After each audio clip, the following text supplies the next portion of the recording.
When you think of fresh produce and fields of grain, the Arctic may not spring to mind. But just 800 miles from the North Pole, the Global Seed Vault holds emergency stockpiles of most of the world's crops. It provides scientists with the tools they need to breed plants able to cope with a changing world.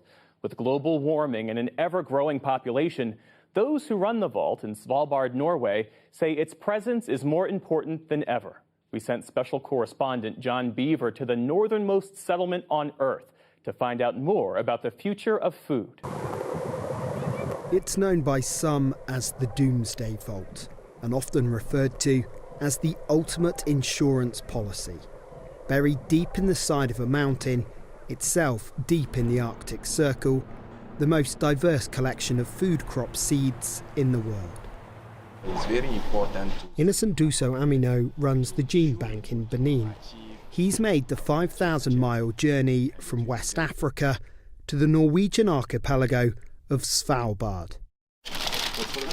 With him, he's bought his country's first seed deposits. If anything happens in our place, we can come back and request for some seed and regenerate for the farmers. Maize, rice and soybeans are some of the crops being added, and they're in good company. There are regular deposits from gene banks in every corner of the globe.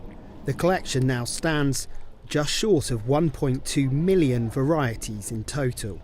They're scanned to check that nothing unwanted ends up in the vault.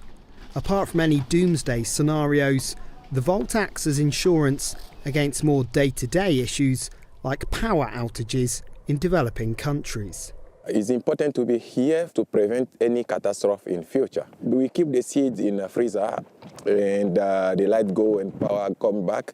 It changes the inside temperature in the freezer, and this affects the germination of the seeds, and then we lost a lot of our sessions. It is important to duplicate so that if anything happens to what we are conserving in our country, we can get it back from the vault easily to regenerate. The average temperature in Benin at this time of year is 89 degrees. That, by chance, is 89 degrees warmer than here. Although the vault is kept artificially chilled, Svalbard's permafrost acts as a good backup. And it was that permafrost that started this whole project.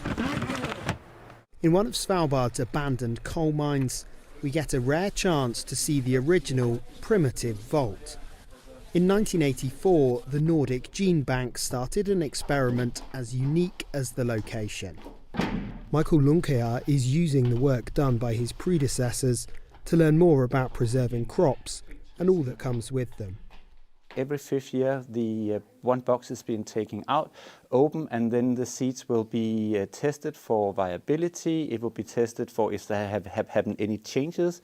And with all seeds, there's also coming some microorganisms which are following the seed naturally. Some of these ones are pathogenic, so we also look at how the pathogenic fungi they will survive. So would we, by conserving the seeds, also conserve the type of diseases which was present at the time the seeds was put in here? This experiment in the mine has another 61 years to run.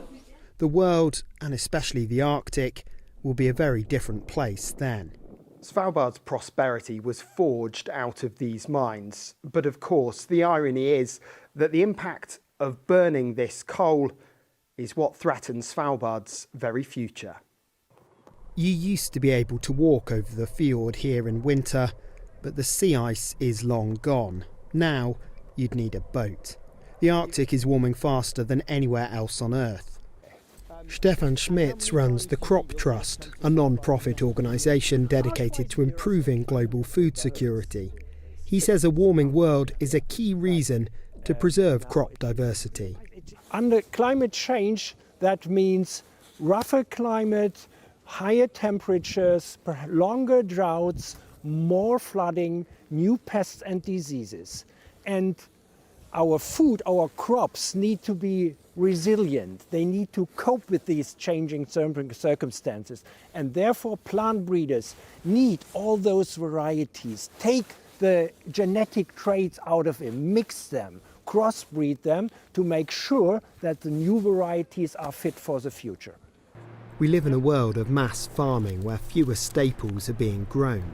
Of an estimated 6,000 plant species humans have eaten, just 9 are now common, and 3, wheat, rice and maize, provide around half of all the calories consumed globally. This vault aims to be entirely apolitical and operates on the belief that diverse genetic resources are an asset for humanity.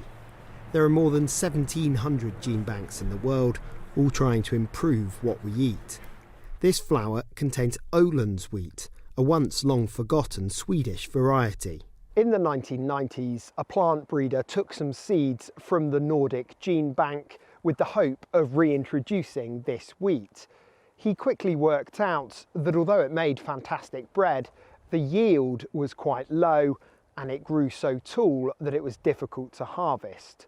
But with that height comes incredibly deep roots, and it turns out that Ölands wheat is drought tolerant.